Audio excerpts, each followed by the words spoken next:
November the 2nd, 1944, late afternoon over Czechoslovakia. Lieutenant Bruce Carr isn't thinking about heroism or escape routes. He's watching an oil pressure needle collapse towards zero while black smoke crawls from the cowling of his P-51 Mustang. An 88mm fragment has severed the oil line. Without lubrication, the Merlin will seize in less than 2 minutes. When it does, the prop becomes dead weight and the Mustang becomes an aluminum brick with wings. Carr does what fighter pilots do when the math turns against them. He rolls inverted, kicks free of the cockpit, and drops into freezing air. The parachute opens at 8,000 feet. Enemy territory fills the horizon. He hits hard, twists his ankle, and forces himself upright before pain can negotiate terms. He drags the parachute into brush and buries it under leaves because he understands the next step in the German system. They will search the landing area quickly and methodically. They always do. Here is the problem with the story you've heard about what happens next. There's a version of this tale that runs like clockwork. The downed Mustang pilot limps toward a German airfield, slips inside a guarded base, starts a fueled Focke-Wulf, and roars out before anyone can stop him. An impossible wartime theft made possible by rigid Luftwaffe procedure. It's a great legend because it feels engineered. Every piece clicks. Every assumption fails at the exact right moment. But the active combat base in 1944 version is a bar story that got out of hand. The real incident means more, not less, because it reveals something deeper about how systems actually break. Carr did fly home in an FW-190. He did belly land it with the gear up. His own commander did greet him with disbelief. The twist is when and where it happened. Not during a desperate 4-day evasion in November 1944, but after Germany had already collapsed. In the first chaotic hours of occupation, procedure didn't vanish. It hardened into routines and blind spots. That's the environment Carr exploits. Quietly, completely. Once. Late 1944 still matters because it shapes the mindset. 9th Air Force pilots spent that autumn doing low, violent work. Airfields, fuel points, parked aircraft. Anything that could keep the Luftwaffe grounded. It was aggressive, repetitive, and unforgiving. If you were hit, the outcome wasn't cinematic. It was logistical. Behind German lines, a downed pilot's odds were ugly. No radio, no food, no water. A pistol with a few rounds. Cold nights that punish stillness. Carr's advantage throughout his career was that he studied the edge of doctrine. The part where what makes sense turns into a predictable trap. German security doctrine assumed movement away from military installations. Patrols watched roads, villages, and the obvious escape routes first, because that's what most people choose. That assumption is rational. It's also exploitable. In the legend, Carr heads north toward the very airfield he attacked because the Germans won't expect him to move closer to their base. In reality, the same contrarian logic shows up later, when the war is over and everyone assumes the danger is finished. May 1945, Europe has crossed an invisible line. Orders change faster than maps. Units move, surrender, dissolve, and reform under new flags. Airfields that were lethal machines 1 week are piles of equipment the next. And in those conditions, procedures become habits. Perimeter control, routine checks, trust inside the wire, assumptions about who belongs where. Those habits aren't foolish. They're how tired men keep order when command structures are collapsing. Carr is the wrong man for a system that runs on normal. He understands aircraft as systems, not as labels. He knows that cockpits are designed around the same human body, even when the language on the gauges changes. He knows maintenance creates patterns. He knows security is built around likely threats. And he knows that the most fragile part of any protocol is the thing no one bothers to imagine. That's the promise of this story, why German fighter procedures made an American pilot's escape possible, and it only works if we tell it as it truly happened. A real flight in a real German fighter, enabled by real assumptions in the brief window when armies still had rules, but the world around them had stopped obeying. May 8, 1945. Victory in Europe Day. On paper, the Luftwaffe is finished. In reality, The continent is a moving tangle of surrendered units, occupation detachments, displaced civilians, and airfields that no longer belong to the men who built them. This is where the true escape begins, not under flak and searchlights, but under something more dangerous to any system: transition. Carr isn't trying to steal a fighter out of an active wartime base. He's trying to get home, and he has a soldier's understanding of how paperwork can kill you just as surely as bullets. In the confusion of surrender, prisoners are processed, units are reassigned, and missing men become lines in a logbook. Carr doesn't want to become a line. He wants to become present. Near Linz, Austria, he reaches a former German field now under Allied control. The place feels half awake. Some buildings occupied, some abandoned. Guards posted at gates, but not everywhere. Sentries watching roads more than revetments. It's the same logic that kept wartime bases functioning. Perimeter first. But the threat model has shifted. The enemy is no longer expected to come from within. Inside the wire sit aircraft that have outlived their purpose. Some are intact. Some are cannibalized. Some are hybrids. Wings from one airframe bolted to a fuselage from another. Mismatched panels painted over in hurried field colors. The kind of late-war recycling that kept squadrons flying when supply chains collapsed.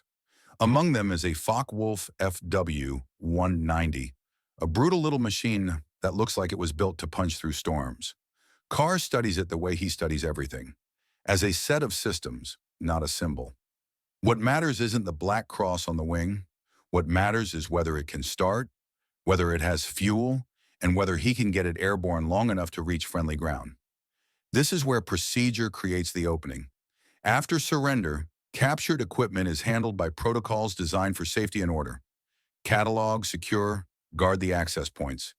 The aircraft themselves aren't treated like loaded weapons anymore. They're treated like property, and property is managed by schedules. Carr doesn't sprint. He doesn't improvise wildly. He does something more effective. He makes the situation seem normal. He speaks to the right people.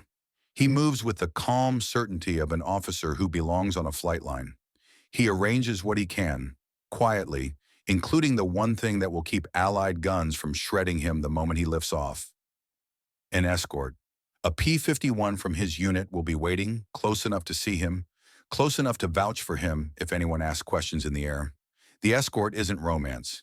It's procedure reversed, using Allied procedure to survive Allied procedure. Now he climbs into the FW-190 cockpit. The first sensation is confinement. German fighters were compact by design, wrapped in armor, framed in thick canopy rails. The armored glass in front of the gun sight is substantial. It was meant to stop a burst, not to provide comfort. Labels are in German script, but the logic of flight isn't language dependent. The throttle is where the throttle is. The stick is where the stick is. The rudder pedals wait under his boots like they would in any nation's fighter. The unknown is the start. This airplane was built for trained hands. Its engine doesn't wake up with the same steps as a Mustang. Carr finds the inertia starter control, feels for the sequence by shape and resistance, listens for the rising whine of a flywheel spinning up. He waits the right number of seconds, long enough for stored energy to become useful, and then he engages. The radial engine catches with violent, mechanical confidence. The sound rolls across the field, but no one reacts like it's a crisis, because in this new context, it isn't. A fighter starting on a captured field is unusual, not impossible. Procedure doesn't scream, it observes. Carr taxis out. He keeps movement smooth as if he's done this 100 times, because smoothness is what belongs here. The escort Mustang appears, sliding into position like a silent signature. And then Carr pushes the throttle forward and lets German engineering do what it was built to do. The FW-190 accelerates hard. The tail lifts quickly. The aircraft feels eager, almost impatient, and for a moment the story becomes pure physics again. Lift, speed, control. He's airborne, not because of a wartime security failure, but because post-war procedure assumed the era of irrational acts had ended. It hadn't. Carr simply found the seam where safe replaced alert, and he flew through it. Below, men watched a German fighter climb with an American shadow beside it, and no one yet understood what question they'd just allowed. Once airborne, the problem is no longer German procedure. It's Allied expectation. The escort Mustang slides into position off the wing, close enough to be unmistakable. This detail matters more than any act of daring. Allied air defenses are built on recognition and assumption. A German marked fighter flying alone is a threat. A German marked fighter flying in loose formation with a friendly P-51 is an anomaly that buys seconds. Seconds are life. Carr keeps the FW-190 low, not because it looks dramatic, but because altitude attracts attention.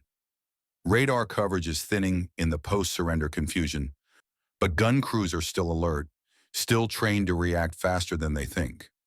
Low flight keeps him beneath the mental threshold where a decision must be made immediately. Above a certain height, doctrine demands action. Below it, men hesitate just long enough.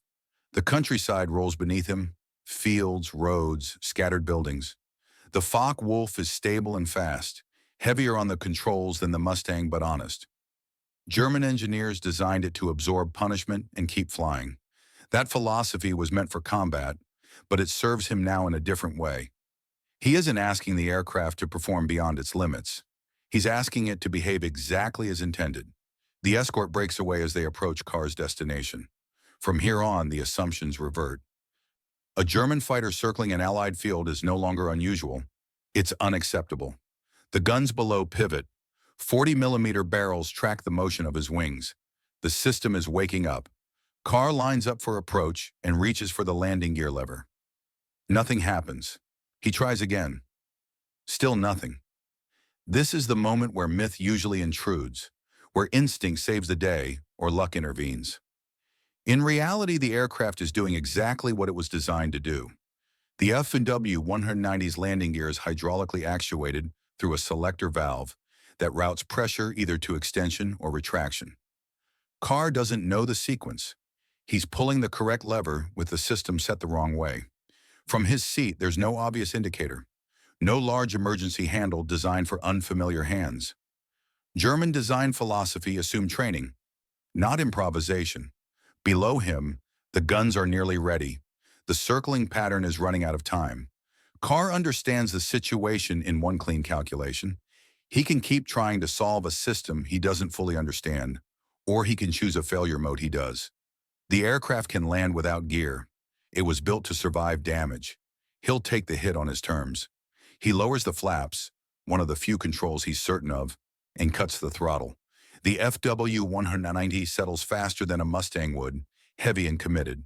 At just under 90 miles per hour, the belly meets the ground. Metal screams. Dirt and grass erupt into the air. The fighter skids, shuddering, tearing itself open as design sacrificial structures absorb energy. After hundreds of yards, it stops. For a moment, there's silence. Then Carr pushes the canopy back and climbs out. Rifles snap up immediately. Military police surround the wreck, voices sharp, fingers tight on triggers. They expect a German pilot. They expect confusion or resistance. What they get is an American officer, mud-covered, standing on the wing of a destroyed German fighter. No one believes him. According to procedure, he can't exist. He was missing, presumed captured or dead. There's no checklist that explains why an American is arriving in enemy markings. The system stalls, waiting for a category that fits. When his commanding officer arrives, the reaction isn't celebration. It's disbelief. The question is blunt and practical. Where have you been, and what have you been doing? This is where the lesson finally clarifies. Carr's flight isn't a miracle. It isn't a theft enabled by stupidity. It's the product of systems encountering a man who understands where they stop working. German procedures didn't fail because they were weak. They failed because they were internally consistent. After surrender, aircraft became equipment, not threats. Security focused on access points, not intentions. Training assumptions remained embedded in machine design. Every choice was reasonable in isolation. Together, they created a blind spot. Carr's career shows the same pattern again and again. In April 1945, near Schweinfurt, he leads 4 P-51s into a formation of more than 60 German fighters. Doctrine says disengage. German doctrine assumes attackers will do exactly that. Carr attacks anyway. The formation hesitates, cohesion fractures, and 15 German aircraft are destroyed without loss. Once more, expectation replaces confirmation, and the system pays for it. This is why the FW-190 escape matters, even stripped of legend. It exposes the quiet truth behind air combat, and by extension, any large organization. Systems are built to manage probability. They work brilliantly against the expected. They struggle at the edges, where behavior violates the model. Carr lived at those edges. He didn't reject rules blindly. He studied them, trusted them when they protected him, and stepped past them when they no longer applied. That understanding, not bravado, is what carried him through 3 wars and more than 500 combat missions. German fighter procedures made his escape possible, not because they were flawed, but because they were complete. They left no room for the kind of thinking Carr brought with him.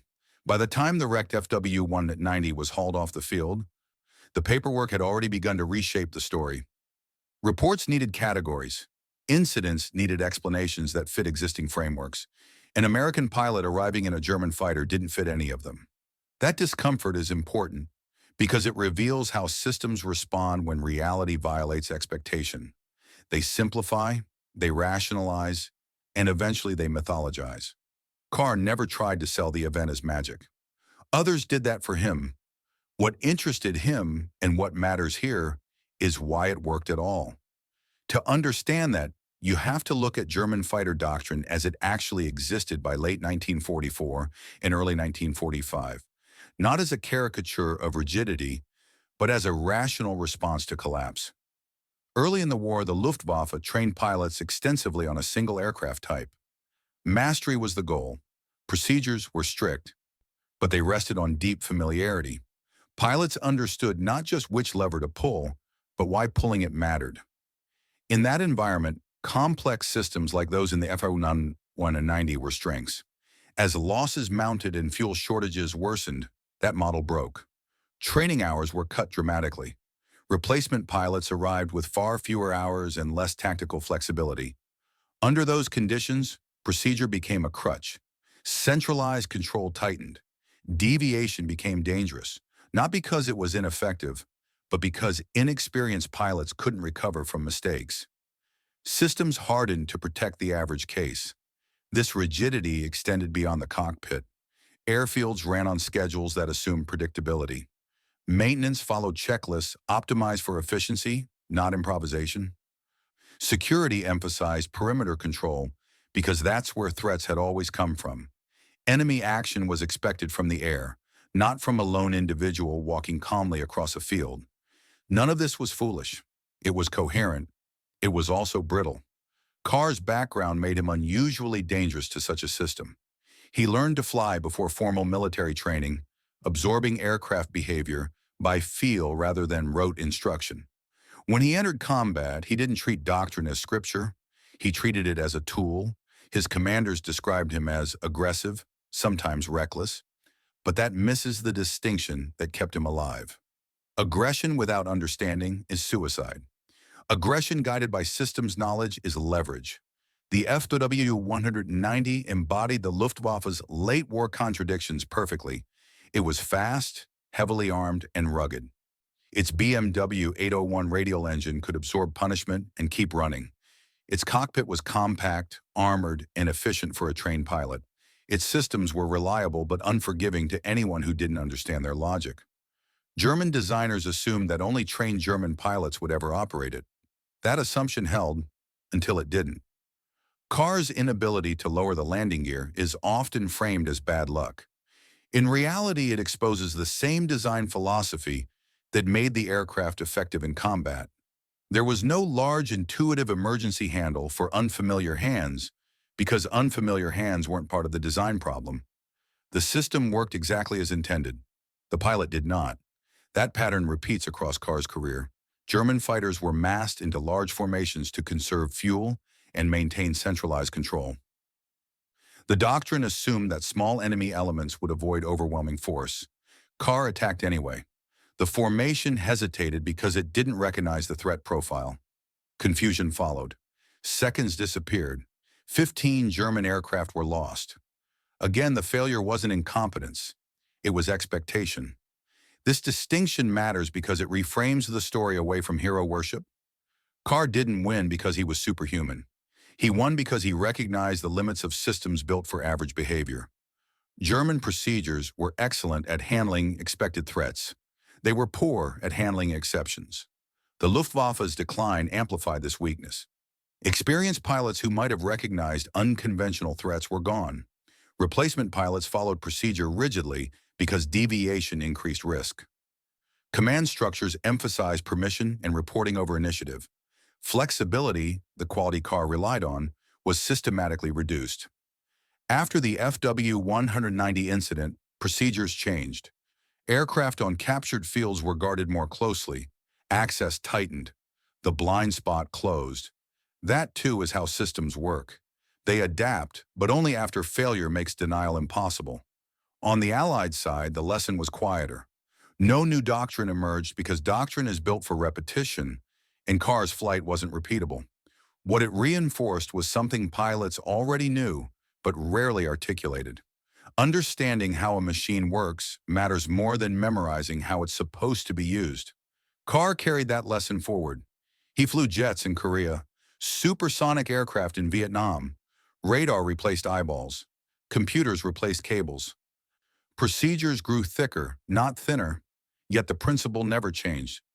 Systems function until someone forces them into an unexpected context. By the time Carr retired, he'd flown in 3 wars and survived more than 500 combat missions. His record reflects longevity as much as lethality. That's not an accident. Many pilots were brave.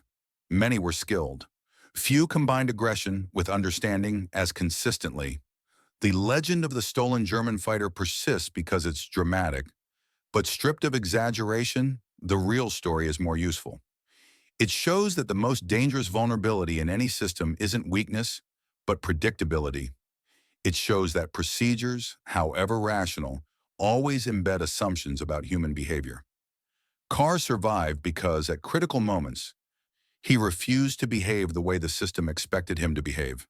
That's the real reason German fighter procedures made his escape possible.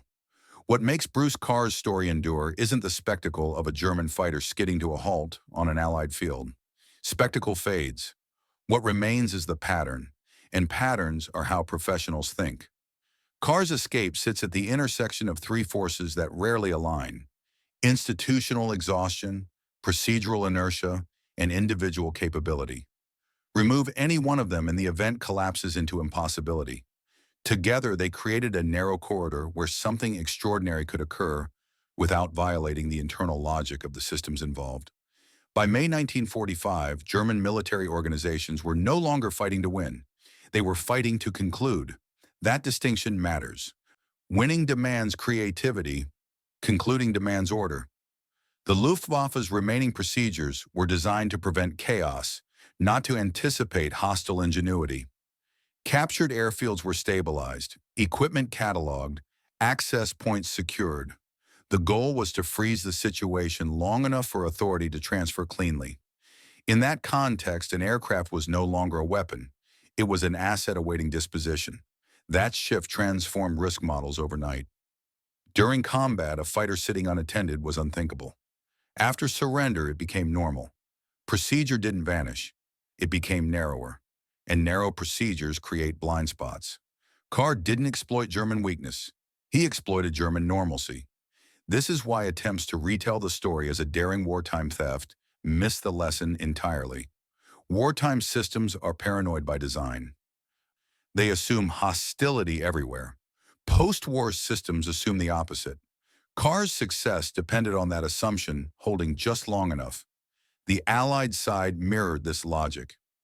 Anti-aircraft crews reacted exactly as trained when a German fighter circled their field. Their fire wasn't a failure. It was a success. The system recognized a threat and acted without hesitation. Carr survived not because the system failed, but because he outran its decision loop. That symmetry is crucial. It shows that no side was incompetent. Both systems behaved correctly within their assumptions. The event emerges only because Carr violated those assumptions at precisely the right moments. This helps explain why the escape was never repeated. Once the anomaly occurred, the blind spot became visible. Guards were posted. Access tightened. The system learned. Systems always learn, just not preemptively. Carr's later career reinforces the same lesson under different conditions. In Korea and Vietnam, aircraft grew faster, weapons more lethal, command and control more centralized.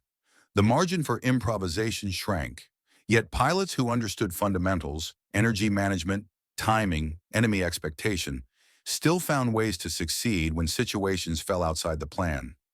Carr wasn't unique because he ignored doctrine. Many men did that and died.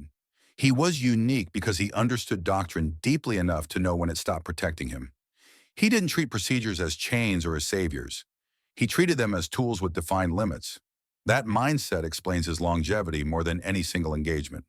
Over hundreds of missions across 3 wars, he consistently survived environments that killed men just as brave and just as skilled. His advantage wasn't courage, it was calibration. Near the end of his life, Carr flew a Mustang one last time. The aircraft was restored, polished, safe.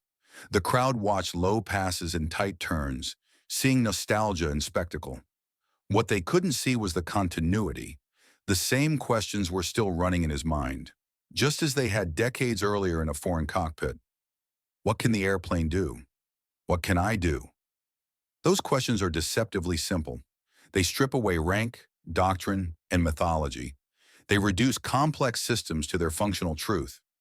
Answer them honestly and you can survive where others cannot. This is why the story matters beyond aviation history. Large organizations, militaries, corporations, governments depend on procedures to function at scale. Procedures reduce error, they standardize behavior, they create reliability. They also encode assumptions about how people will act. When those assumptions are violated, the system's response is often delayed, confused, or misdirected. Carr lived in that delay. German fighter procedures made his escape possible not because they were poorly designed, but because they were optimized for the most likely behavior. Carr wasn't likely. He was an outlier trained by experience to recognize when likelihood no longer applied. That's the uncomfortable takeaway. No system can defend perfectly against someone who understands its logic better than its designers anticipated. Security in any domain is always a balance between coverage and trust. Lean too far toward trust and blind spots appear. Lean too far toward coverage and the system collapses under its own weight. On November the 2nd, 1944, Carr survived because he understood probability. On May 8, 1945, he escaped because he understood procedure. In both cases, the skill was the same: recognizing when the rules described the world accurately and when they no longer did. That's why the escape worked. Not because a man stole a German fighter, but because he understood the systems well enough to know exactly when they would stop watching. The final mistake most retellings make is ending the story too early. They stop at the landing, or the disbelief, or the wrecked German fighter sitting on Allied grass. That feels like a natural ending because it resolves the action. But the meaning of the event doesn't live there. It lives in what comes after, how systems remember, how institutions respond, and why the lesson is almost always misunderstood. Bruce Carr didn't become famous because the escape changed the war. It didn't. He didn't become important because others repeated it. They couldn't. He mattered because his actions exposed something uncomfortable about how large, disciplined organizations actually fail. After the flight, there was no parade, no doctrine rewrite, no formal acknowledgement that German procedures allowed this. Militaries don't work that way. Instead, the incident was quietly categorized as an anomaly. Aircraft security was tightened. Access rules were clarified. The seam Carr passed through was stitched shut. That response is telling. Systems are very good at correcting specific vulnerabilities once they're exposed. They're very bad at questioning the assumptions that created those vulnerabilities in the first place. That would require admitting that correctness can still produce failure, that doing everything right can still leave you blind. The Luftwaffe's procedures weren't sloppy. They were comprehensive. Aircraft were fueled, inspected, and cataloged. Access points were controlled. Responsibilities were clearly defined. These weren't the conditions of negligence. They were the conditions of order. Carr succeeded because he entered that order at the exact moment it mistook completeness for awareness. This is why the story has endured, even as the facts have been distorted. People sense that there's something true inside it, even when the details drift. The truth isn't about stealing an airplane. It's about how predictability becomes vulnerability. Carr's own career reinforces this interpretation. Across World War II, Korea, and Vietnam, the technologies changed radically. Propellers gave way to jets. Visual dogfights gave way to radar-guided engagements. Procedures multiplied. Checklists grew longer. Authority centralized. Yet Carr's approach didn't change. He never treated doctrine as something to be rejected or worshipped. He treated it as a description of expected behavior. That distinction is critical. Doctrine explains what usually works. It doesn't guarantee what will work now. Carr's advantage was recognizing when the present moment had slipped outside the boundaries of usually. Many pilots failed to make that distinction. Some followed doctrine into situations where it no longer applied. Others rejected it entirely and relied on instinct alone. Both paths were dangerous. Carr survived because he occupied the narrow space between them. This is why his escape can't be reduced to bravery. Bravery without understanding is noise. Understanding without action is paralysis. Carr combined both, guided by a clear-eyed view of systems and their limits. In the end, the most important detail of the story isn't the German aircraft, the belly landing, or the disbelief on the ground. It's Carr's own explanation of how he approached flying, offered years later without drama or self-congratulation. He always asked the same two questions. What can the airplane do? What can I do? Those questions cut through rank, nationality, and mythology. They reduce complex organizations to their functional core. They force the operator to confront reality as it is, not as procedures describe it. That mindset explains everything. On November the 2nd, 1944, Carr survived behind enemy lines because he understood probability. He knew what most men would do and chose differently. On May 8, 1945, he flew a German fighter home because he understood procedure. He knew what systems were designed to detect and behaved outside that design. In both cases, he didn't rely on luck. He relied on clarity. German fighter procedures made his escape possible not because they were flawed, but because they were optimized for the average case. They managed expected threats with precision. They didn't account for a pilot who understood their logic well enough to step around it. That's not a uniquely military lesson. Any large system, corporate security, technological infrastructure, bureaucratic governance, operates on the same principles. Procedures exist to reduce error at scale. They standardize behavior. They assume compliance. When those assumptions hold, the system is efficient and powerful. When they don't, response lags. Carr lived in that lag. The reason his escape still matters isn't that it was daring, but that it was diagnostic. It revealed where certainty replaces curiosity, where routine replaces awareness, and where confidence creates blind spots. The escape worked because Carr knew exactly when the rules stopped describing reality. And that's why it has never truly been repeated. The story closes where it should, not with motion, but with comprehension. Bruce Carr's escape doesn't endure because it was dramatic. It endures because it exposes a rule that people instinctively understand, but rarely articulate. Systems don't fail at their weakest points. They fail at the points where confidence replaces scrutiny. German fighter procedures did exactly what they were designed to do. They organized chaos. They protected against likely threats. They created efficiency at scale. The Luftwaffe didn't collapse because it lacked discipline. It collapsed because discipline alone couldn't adapt quickly enough when the environment changed faster than the assumptions embedded in its rules.